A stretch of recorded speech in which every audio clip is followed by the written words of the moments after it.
Hello दोस्तों, स्वागत है आपका इस चैनल में।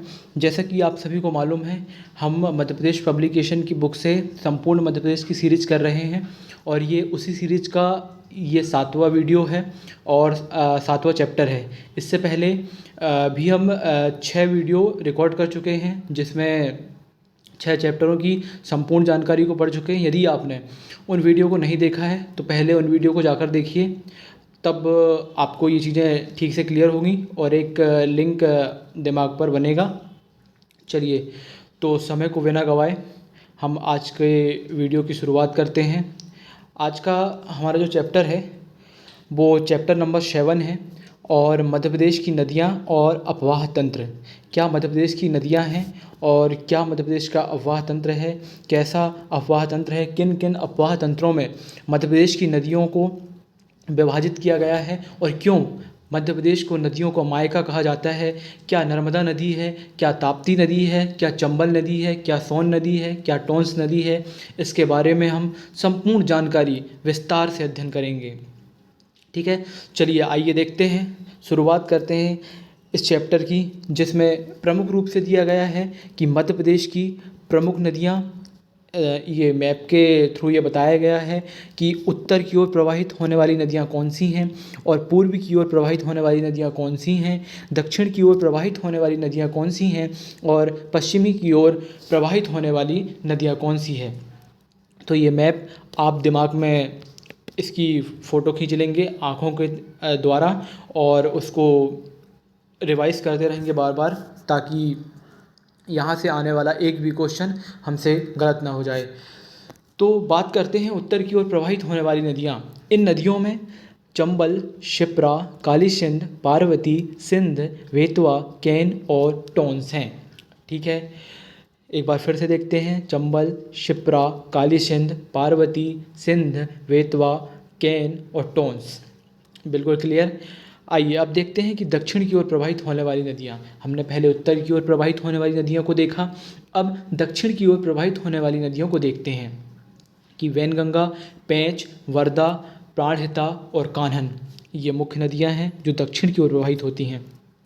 कौन सी हैं? वैनगंगा, पेंच, वर्धा, प्राणहिता और कान्हन। ठीक है, अब देखते हैं कि पूर्वी की ओर प्रवाहित होने वाली नदियाँ कौन सी हैं। पूर्वी की ओर प्रवाहित होने वाली नदियों में प्रमुख रूप से सोन, जोहिला और महान नदियां हैं। कौन सी हैं? सोन, जोहिला और महान नदियां हैं। जैसे कि पश्चिमी प्रवाहित नदियों के बारे में बात करें तो नर्मदा, ताप्ती और माही नदियां प्रमुख रूप से पश्चिम दिशा की ओर प्रवाहित होती हैं और आगे चलकर गुजरात के तट पर खंबात की खाड़ी में जाकर गिर जाती हैं। आगे हम इन नदियों को विस्तार से देखेंगे।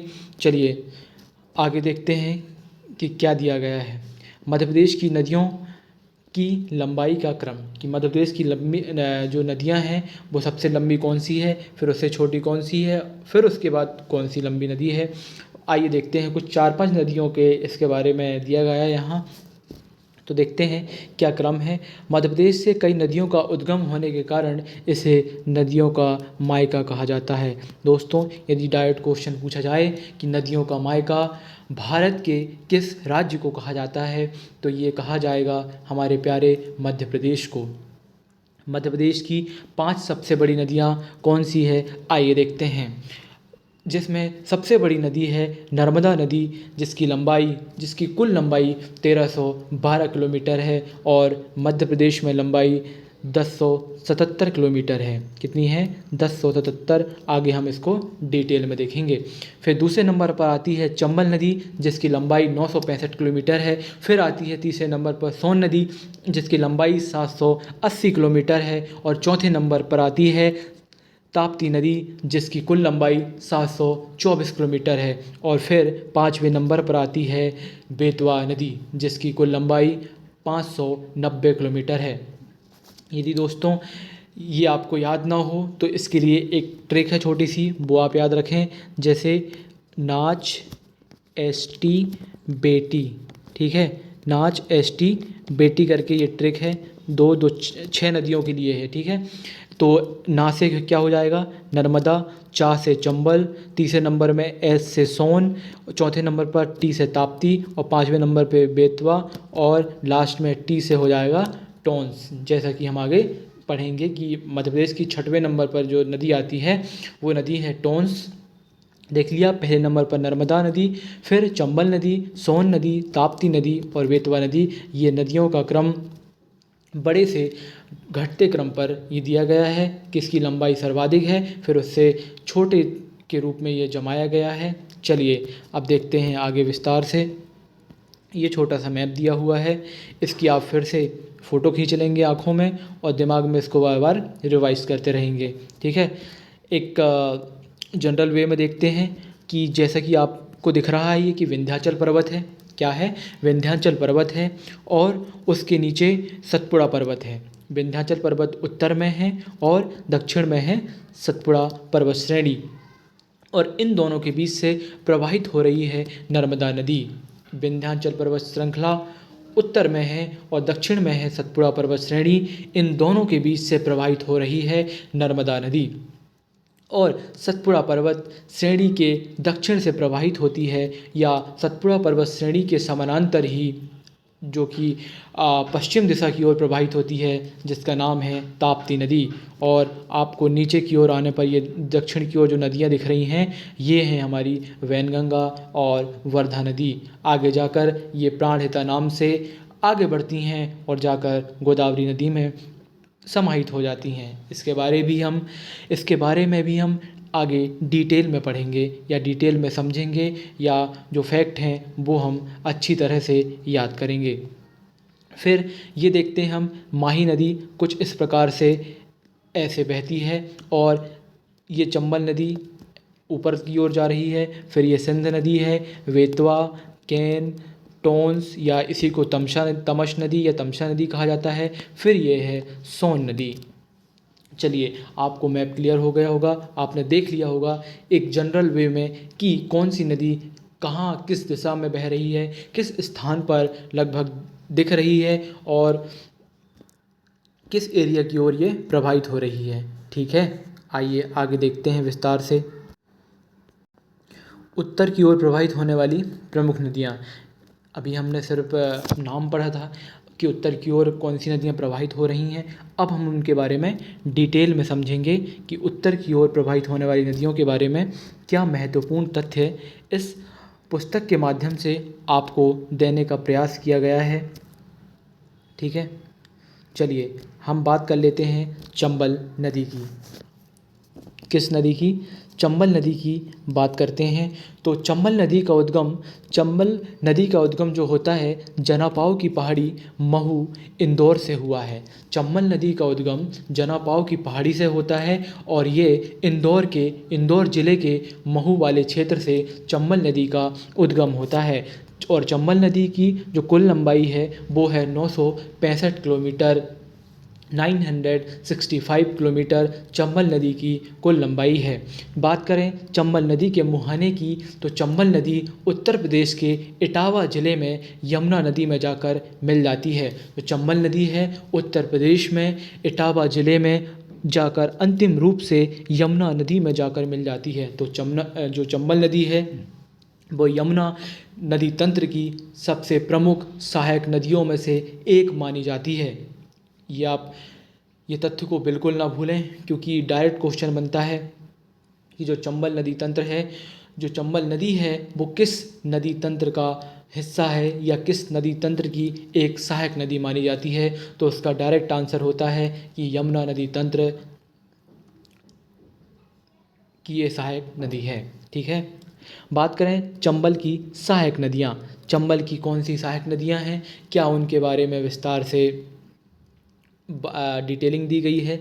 आइए बात करते हैं चंबल की प्रमुख सहायक नदियों में। सबसे पहले बात कर लेते हैं क्षिप्रा नदी की। क्षिप्रा नदी जिसे मालवा की गंगा कहा जाता है। क्या कहा जाता है क्षिप्रा को? मालवा की गंगा कही जाने वाली क्षिप्रा का उद्गम इंदौर ज़िले की दोस्तों काकड़ी वर्डी पहाड़ी से होता है। जो क्षिप्रा नदी है वो मालवा की गंगा कही जाने वाली क्षिप्रा का उद्गम इंदौर ज़िले की काकड़ी वर्डी पहाड़ी से होता है। बात करें चंबल की अगली सहायक नदी की, जिसका नाम है शिवना नदी। शिवना नदी का उद्गम रतलाम जिले के पिपलौदा के समीप से होता है। जो शिवना नदी है उसका उद्गम रतलाम जिले के पिपलौदा के समीप से होता है। मंदसौर में इस नदी के तट पर पशुपतिनाथ का मंदिर स्थित है। जैसा कि आपने देखा कि शिवना नदी का उद्गम रतलाम जिले के पिपलौदा के समीप से हो रहा है और मंदसौर में इस नदी के तट पर भगवान पशुपतिनाथ का मंदिर स्थित है। ये दोनों फैक्ट आप महत्वपूर्ण रूप से याद रखेंगे कि शिवना नदी का उद्गम किस स्थान से हो रहा है और ये मंदसौर जिले के समीप से होकर गुजर रही है या मंदसौर जिले के पास से होकर गुजर रही है और यह पशुपतिनाथ मंदिर के तट पर स्थित है। आइए बात करते हैं चंबल की तीसरी सहायक नदी, जिसका नाम है काली सिंध। काली सिंध नदी का उद्गम देवास जिले की बागली तहसील के बरझारी गांव से होता है। काली सिंध नदी का उद्गम देवास जिले की बागली तहसील के बरझारी गांव से होता है, जिसकी सहायक नदी लखुंदर, नेवज और परवान है। तो काली सिंध की भी सहायक नदियां हैं दोस्तों, जिसका नाम है लखुंदर, नेवज और परमान। ठीक है, आगे बात करते हैं चंबल की अन्य सहायक नदियां, जिसका नाम है पार्वती। पार्वती नदी का उद्गम आष्ठा तहसील जिला सीहोर से पार्वती नदी का उद्गम होता है। सीहोर जिले की आष्ठा तहसील से पार्वती नदी का उद्गम होता है। आइए बात करते हैं कूनो नदी की। कूनो का उद्गम शिवपुरी पठार से होता है। कूनो नदी का उद्गम शिवपुरी के पठार से होता है। इस नदी के किनारे पालनपुर कूनो अभयारण्य या वन्यजीव अभयारण्य स्थित है।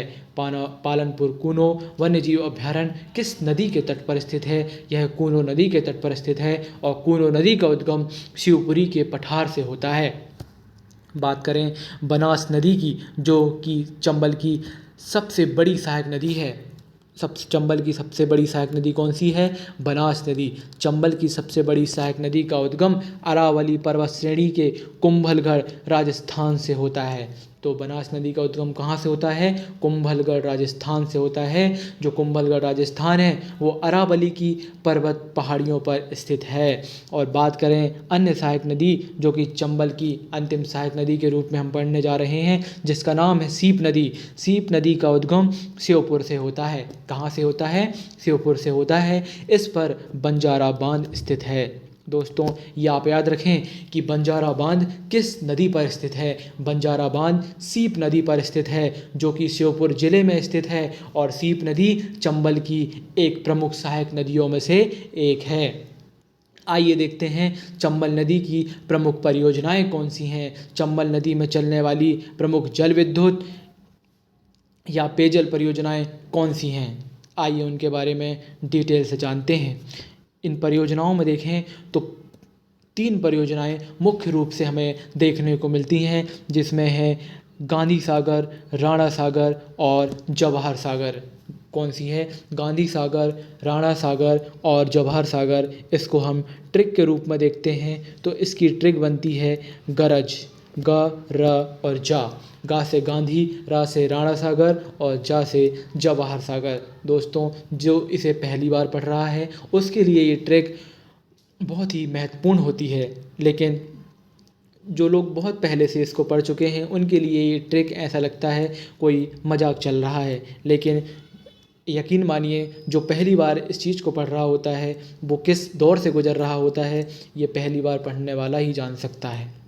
ठीक है, आइए देखते हैं कि ये जो परियोजनाएं हैं वो किस स्थान पर स्थित हैं, किन राज्यों में स्थित हैं। तो चंबल नदी की प्रमुख परियोजनाओं में हमने देखा कि गांधी सागर जो कि मंदसौर जिला मध्य प्रदेश में स्थित है। मध्य प्रदेश के मंदसौर जिले में गांधी सागर परियोजना या गांधी सागर बांध स्थित है। बात करें राणा सागर की तो राणा सागर राजस्थान के चित्तौड़गढ़ जिले में स्थित है।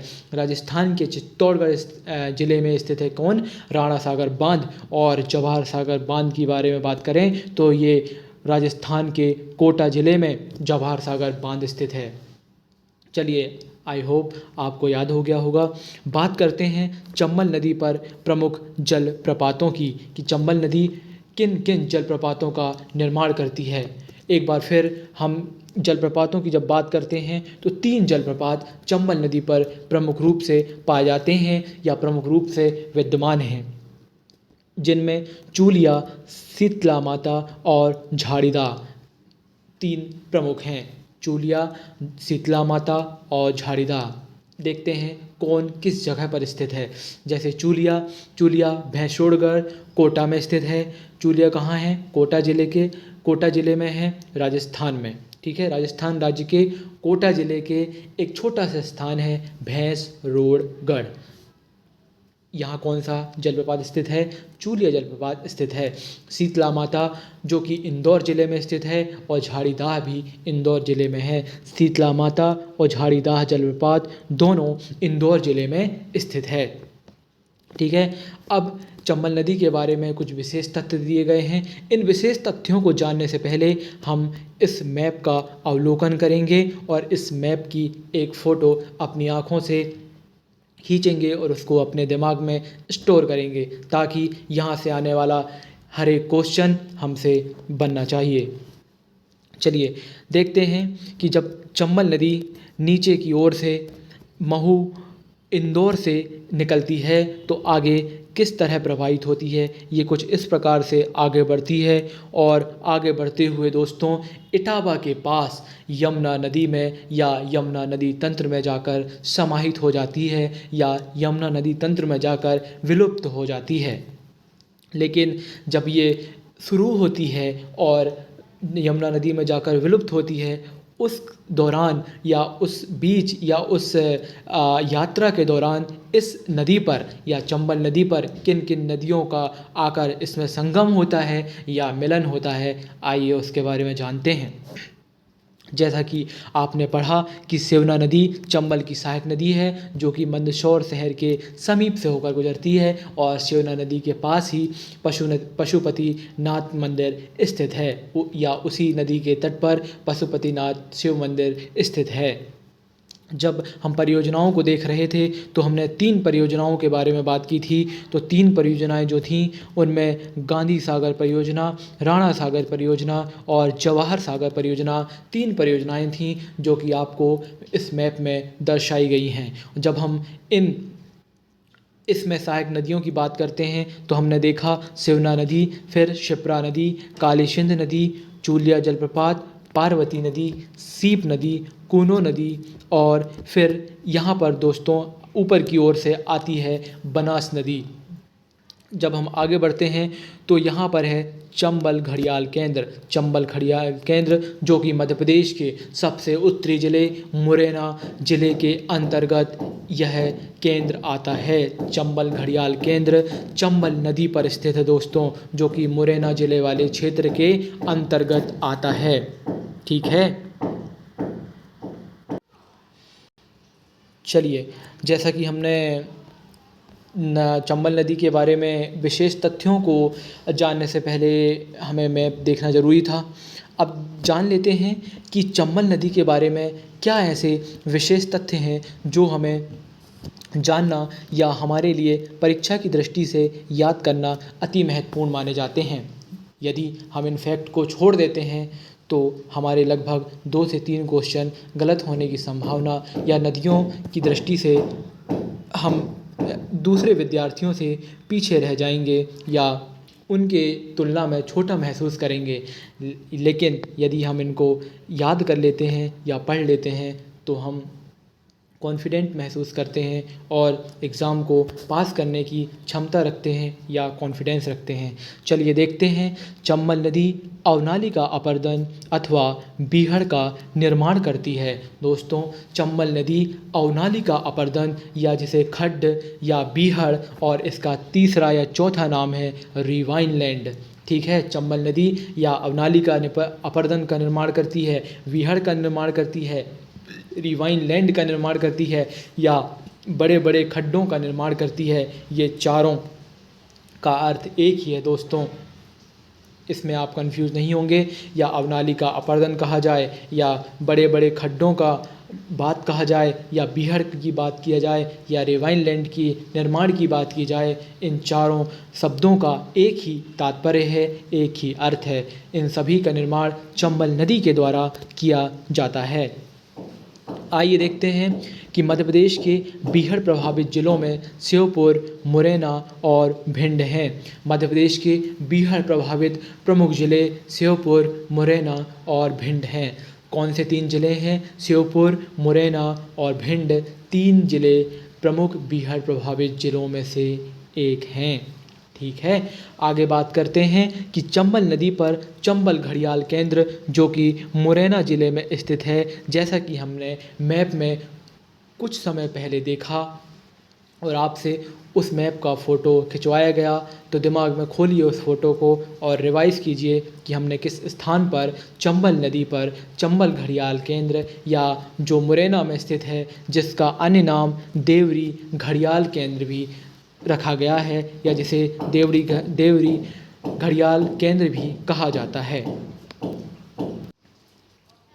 आगे दिया गया है कि चंबल नदी में डॉल्फिन संरक्षण भी किया जा रहा है, कि चंबल नदी में डॉल्फिन का संरक्षण भी किया जा रहा है। चंबल नदी में बटावुर, कटहवा व चित्रा, इंडिका कछुओं की प्रजातियों का संरक्षण हो रहा है। आगे बात करें तो चंबल नदी का पुराना नाम चरमावती व कामधेनु है। चंबल नदी का पुराना नाम क्या है? चरमावती व कामधेनु है। ठीक है, तो चंबल नदी का पुराना नाम चरमावती या कामधेनु है।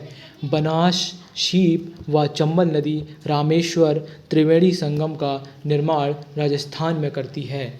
जो चंबल नदी है, 3 नदियाँ मिलकर रामेश्वर त्रिवेणी संगम का निर्माण राजस्थान वाले क्षेत्र में करती हैं।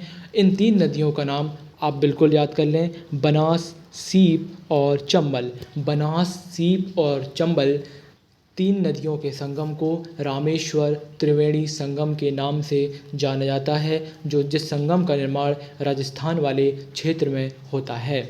चंबल नदी में रेवाइन थॉर्न फॉरेस्ट पाए जाते हैं। चंबल नदी में रेवाइन थॉर्न फॉरेस्ट पाए जाते हैं। दोस्तों, ये नया फैक्ट है, आप इसे कहीं नोट कर लें या याद रखें कि चंबल नदी में रेवाइन थॉर्न फॉरेस्ट पाए जाते हैं। आइए देखते हैं एग्ज़ाम हेल्प करके, यहाँ पर एक छोटा सा बॉक्स दिया गया है, देखते हैं कि इसमें क्या तथ्य हैं। जानापाव पहाड़ी इंदौर ज़िले से चंबल, नखेरी, कारम, चोरल, गंभीर, अजनार, उमरा, शुमरा नदियों का उद्गम होता है। एक ही स्थान से इतनी सारी नदियों का उद्गम होता है दोस्तों, तो अपने आप में ये मध्य प्रदेश का महत्वपूर्ण स्थल है। समाचार के पन्नों में आया हुआ एक महत्वपूर्ण तथ्य, इसके बारे में बात करते हैं कि डॉल्फिन मछली को चंबल का ब्रांड एम्बेसडर बनाया गया है। कि डॉल्फिन मछली को चंबल का ब्रांड एम्बेसडर बनाया गया है। ये महत्वपूर्ण खबर समाचार के पन्नों से ली गई थी।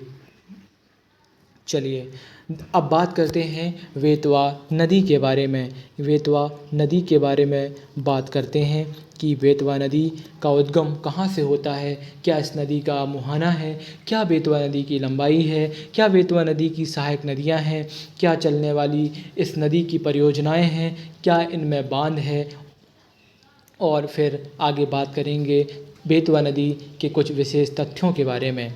चलिए शुरुआत करते हैं बेतवा नदी के उद्गम से। बुंदेलखंड की जीवन रेखा का उद्गम रायसेन के कुम्हरा गांव गौहरगंज के समीप से हुआ है। जो बुंदेलखंड की जीवन रेखा है उसका उद्गम रायसेन के कुम्हरा गांव गौहरगंज के समीप से हुआ है।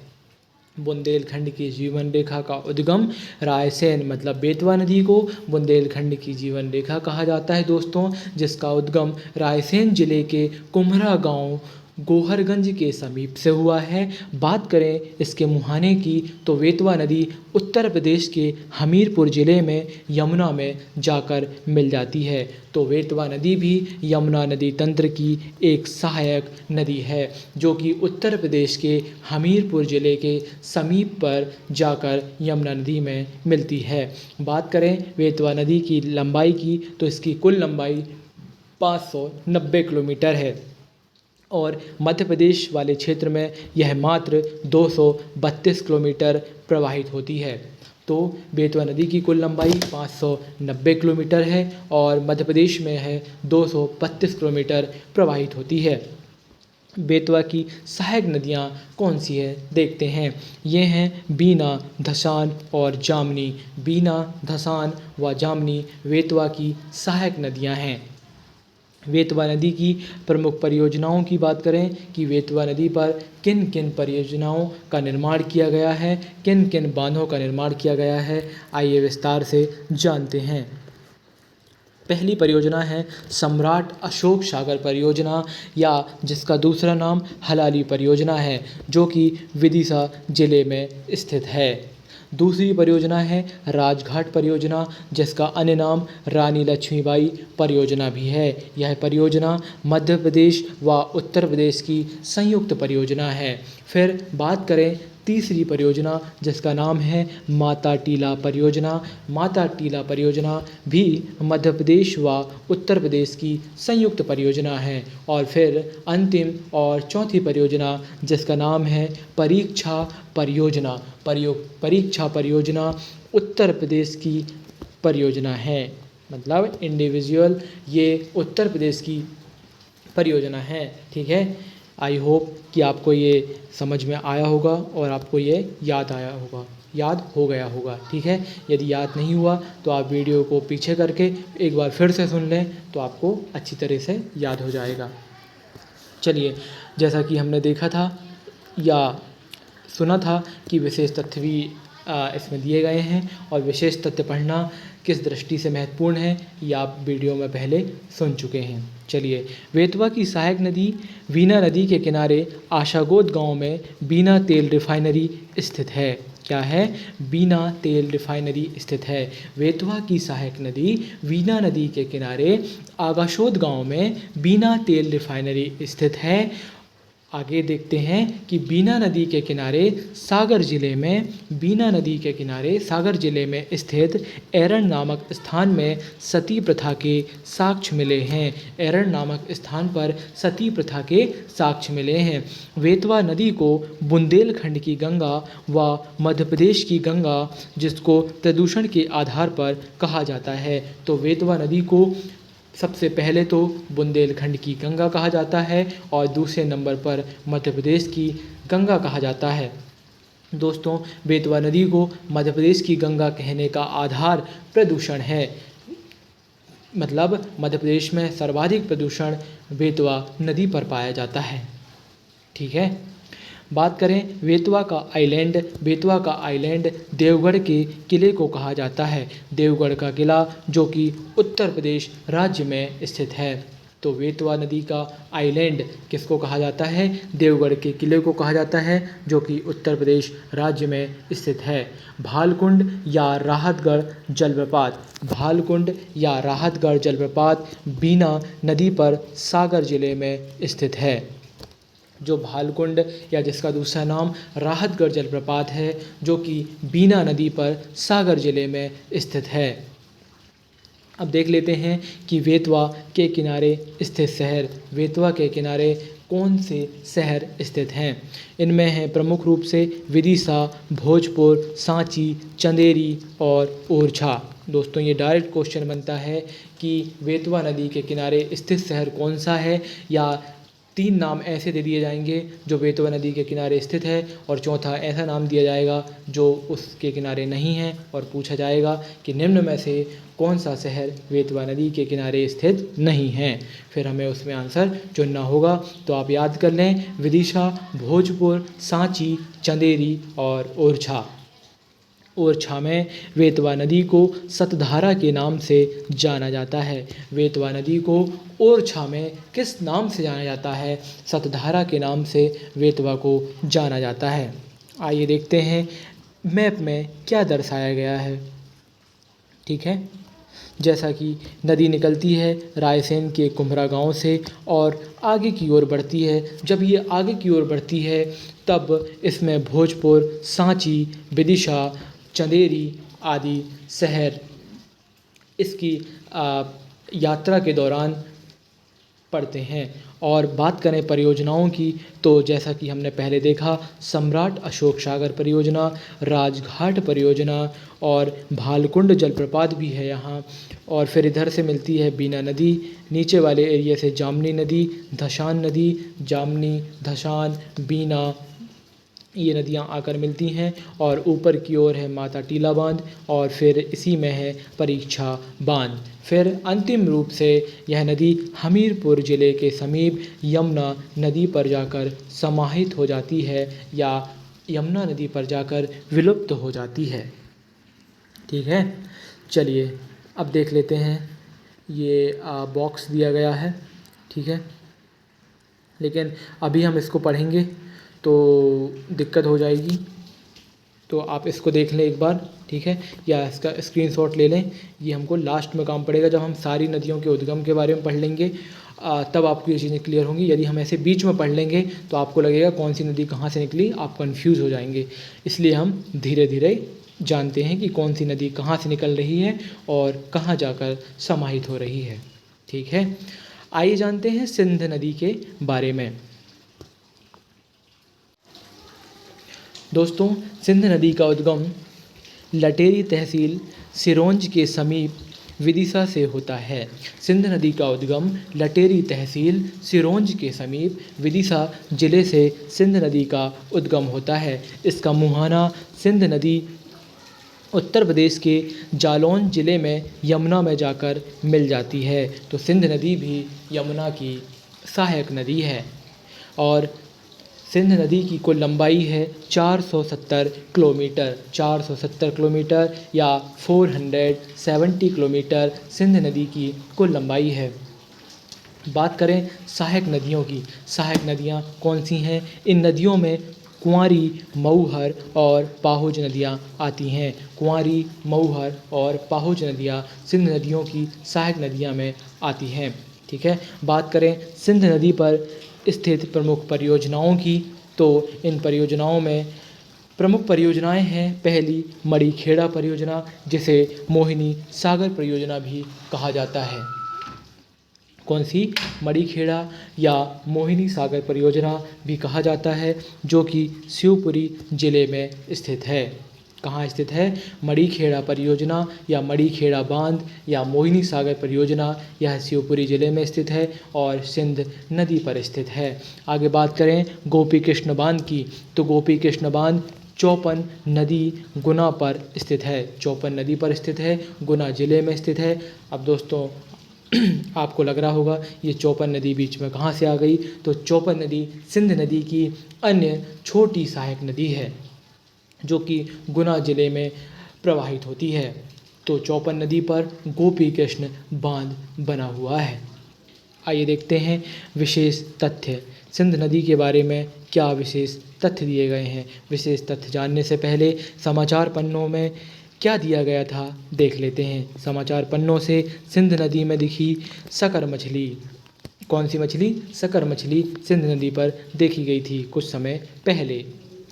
देखते हैं सिंध नदी के विशेष तथ्य। सिंध नदी के किनारे रतनगढ़ व सनकुआ का मेला दतिया में लगता है।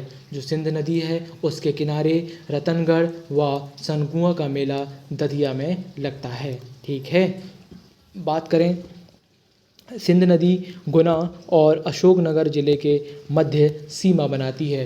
जो सिंध नदी है वो गुना और अशोकनगर ज़िले के बीचों बीच से होकर गुजरती है और दोनों ज़िलों की सीमा का निर्धारण करती हुई आगे बढ़ती है। तो अशोकनगर और गुना ज़िले की सीमा का निर्धारण किस नदी के द्वारा किया जाता है? ये किया जाता है सिंध नदी के द्वारा। आइए देखते हैं केन नदी के बारे में। केन नदी के बारे में क्या विशेषताएं हैं। केन नदी का उद्गम कैमूर पहाड़ी कटनी ज़िले से होता है।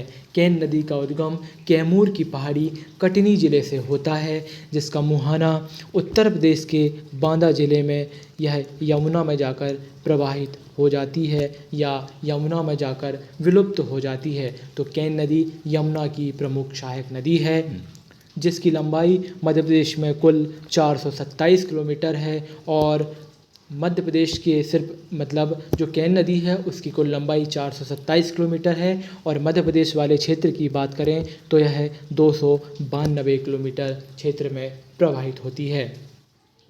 इसकी सहायक नदियाँ कौन सी हैं देखते हैं।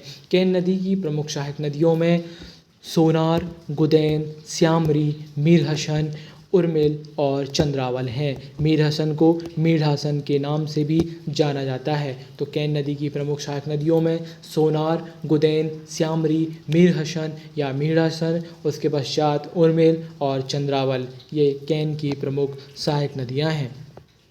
अब बात कर लेते हैं केन नदी पर स्थित प्रमुख परियोजनाओं की। तो केन नदी पर कौन सी परियोजनाएं स्थित हैं आइए देखते हैं। इनमें गंगेऊ परियोजना, रनगंवा परियोजना और उर्मिल परियोजना प्रमुख हैं, जिनमें गंगेऊ परियोजना जो कि पन्ना और छतरपुर ज़िले में स्थित है, सम्मिलित रूप से यह गंगेऊ परियोजना पन्ना और छतरपुर ज़िलों के क्षेत्र पर ये आती है। और उसके पश्चात रनगंवा परियोजना और उर्मिल परियोजना यह छतरपुर ज़िले के अंतर्गत आती हैं। कौन सी परियोजना? रनगंवा और उर्मिल परियोजना छतरपुर ज़िले में और गंगेऊ परियोजना पन्ना और छतरपुर ज़िले में आती है। बात करें केन नदी पर प्रमुख जलप्रपात की। केन नदी पर स्थित कौन से जलप्रपात हैं या किन किन जलप्रपातों का निर्माण केन नदी के द्वारा किया जाता है। गाथा व पांडव जलप्रपात पन्ना जिले में स्थित है। गाथा व पांडव जलप्रपात पन्ना जिले में स्थित हैं। जो गाथा है और पांडव जलप्रपात हैं वह पन्ना जिले में स्थित हैं। उसके पश्चात रनेह जलप्रपात छतरपुर जिले में स्थित है।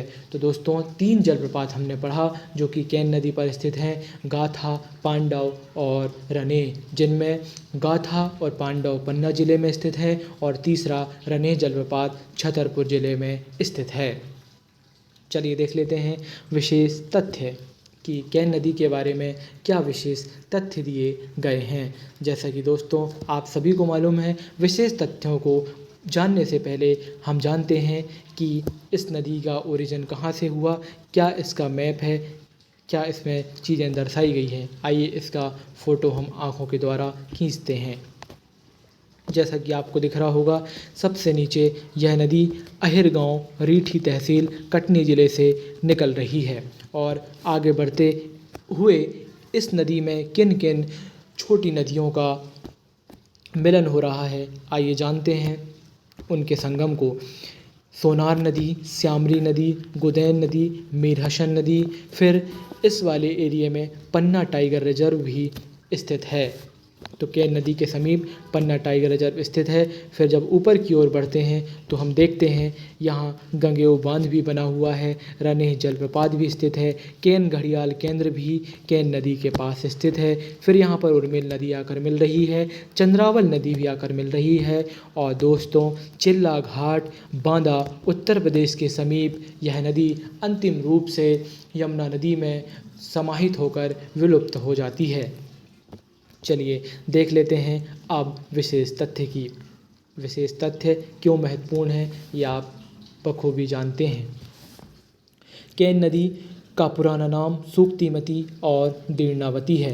क्या नाम है? सूक्तिमती और दीर्णावती केन नदी का पुराना नाम है। तो सूक्ति नदी का पुराना नाम क्या था दोस्तों? केन नदी का पुराना नाम क्या था? सूक्तिमती और दीर्णावती, ये आप याद रखेंगे।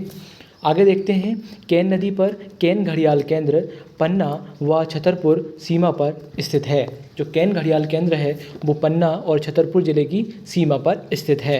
भारत की पहली नदी लिंक परियोजना केन बेतवा लिंक परियोजना है, जिसकी शुरुआत 2005 में की गई थी। भारत की पहली नदी जोड़ो परियोजना या नदी लिंक परियोजना केन और बेतवा लिंक परियोजना को माना जाता है, जो कि 2005 में शुरू की गई थी। मध्य प्रदेश पर्यटन विभाग के द्वारा इसे मध्य प्रदेश की सबसे सुंदर नदी का दर्जा दिया गया है। मध्य प्रदेश पर्यटन विभाग के द्वारा इसे मध्य प्रदेश की सबसे सुंदर नदी का दर्जा प्रदान किया गया है। तो जो केन नदी है उसको सुंदर नदी का या सबसे सुंदर नदी का दर्जा किसके द्वारा प्रदान किया गया है? मध्य प्रदेश पर्यटन विभाग के द्वारा प्रदान किया गया है। चलिए आगे देख लेते हैं। आगे दिया गया है टोंस नदी या तमसा नदी के बारे में। चलिए जानते हैं टोंस नदी के बारे में कुछ महत्वपूर्ण तथ्य। इसका उद्गम जोलेरी गांव सतना ज़िले से होता है। दोस्तों ये गांव आप याद रखें, डायरेक्ट पूछ लेता है कि जोलेरी गांव का संबंध किस नदी से है, तो वहां हम कंफ्यूज हो जाते हैं और फिर हमको पछताना पड़ता है कि हमने याद क्यों नहीं किया। तो आप बिल्कुल याद रख लें कि जोलेरी गांव टोंस नदी के उद्गम से संबंधित है, जो कि सतना ज़िले के अंतर्गत आता है। इसका मुहाना, यह नदी प्रयागराज ज़िले उत्तर प्रदेश में गंगा में जाकर मिल जाती है। जो टोंस नदी है वो प्रयागराज ज़िले में उत्तर प्रदेश वाले क्षेत्र में गंगा नदी में जाकर मिल जाती है। दोस्तों ये पहली नदी है जो हम पढ़ रहे हैं कि गंगा में जाकर मिल रही है। इससे पहले हमने जिन जिन नदियों के बारे में पढ़ा वो सारी नदियाँ जाकर यमुना नदी तंत्र में मिल रही थी। ये पहली नदी है जिसके बारे में हम पढ़ रहे हैं, जिसका नाम है टोंस या तमसा नदी, जो गंगा नदी में जाकर मिल रही है और यह उत्तर प्रदेश के प्रयागराज ज़िले में जाकर मिल रही है। ठीक है, बात करें इसकी सहायक नदियों की, जिसमें बीहड़, महाना व बेलन प्रमुख नदियां हैं। बीहड़, महाना और बेलन नदी, इनकी परियोजना में टोंस नदी परियोजना और जो इसकी जो प्रमुख परियोजना है उसका नाम है टोंस परियोजना, जो कि रीवा ज़िले में स्थित है। टोंस नदी पर स्थित टोंस परियोजना जो कि रीवा ज़िले में स्थित है। दोस्तों टोंस नदी पर स्थित जो जलप्रपात हैं वो इस नदी की महत्वपूर्ण कह सकते हैं महत्वपूर्ण फैक्ट हैं, या इस नदी के क्या ही बोल दें, बहुत ही महत्वपूर्ण तथ्य है। इसके अलावा यदि टोंस नदी से क्वेश्चन बनता है तो उद्गम, मुहाना, सहायक नदियाँ या परियोजना पूछने से पहले कोई भी परीक्षक सबसे पहले क्वेश्चन पूछता है यहाँ के जलप्रपातों के बारे में। वो क्यों पूछता है, आइए देखते हैं। जलप्रपातों की जब हम बात करते हैं तो पहला जलप्रपात है पूर्वा जलप्रपात, फिर पियावन और चचाई जलप्रपात, केवटी जलप्रपात और बहुटी जलप्रपात। ये 5 जलप्रपात प्रमुख रूप से रीवा ज़िले में स्थित है और रीवा ज़िले में ये 4 स्थित हैं। अब ये बहुटी जलप्रपात जो है मऊगंज ज़िले के अंतर्गत आने लगा है। पहले ये रीवा ज़िले के अंतर्गत ही आता था। मऊगंज ज़िला बनने के पश्चात बहुटी जलप्रपात मऊगंज ज़िले पर पहुंच गया है। बात करें पूर्वा जलप्रपात की तो पूर्वा जलप्रपात टोंस नदी पर रीवा ज़िले में स्थित है। पूर्वा जलप्रपात कहाँ स्थित है? टोंस नदी पर रीवा ज़िले में स्थित है। उसके पश्चात पियावन व चचाई जलप्रपात, पियावन और चचाई जलप्रपात बीहड़ नदी पर रीवा ज़िले में स्थित हैं। केवटी जलप्रपात महाना नदी पर रीवा ज़िले में स्थित है। जो केवटी जलप्रपात है वो महाना नदी पर रीवा ज़िले में स्थित है। और जैसा कि हमने कुछ समय पहले देखा कि बहुटी जलप्रपात सेलर नदी पर मऊगंज ज़िले में स्थित है। बहुटी जलप्रपात मध्य प्रदेश का सबसे ऊंचा जलप्रपात माना जाता है। बहुटी जलप्रपात मध्य प्रदेश का सबसे ऊंचा जलप्रपात है और यह सेलर नदी पर स्थित है और मऊगंज ज़िले में स्थित है। दोस्तों अब इसका आंसर रीवा नहीं आएगा। ठीक है, यदि आपने बहुटी जलप्रपात नहीं घूमा है तो आइए बहुटी जलप्रपात घूमते हैं। चलिए हम शुरुआत करते हैं अपने पर्यटन की। तो ये आपको दिख रहा होगा दोस्तों, मध्य प्रदेश का सबसे ऊंचा जलप्रपात, जिसकी ऊंचाई 198 मीटर है। कितनी है?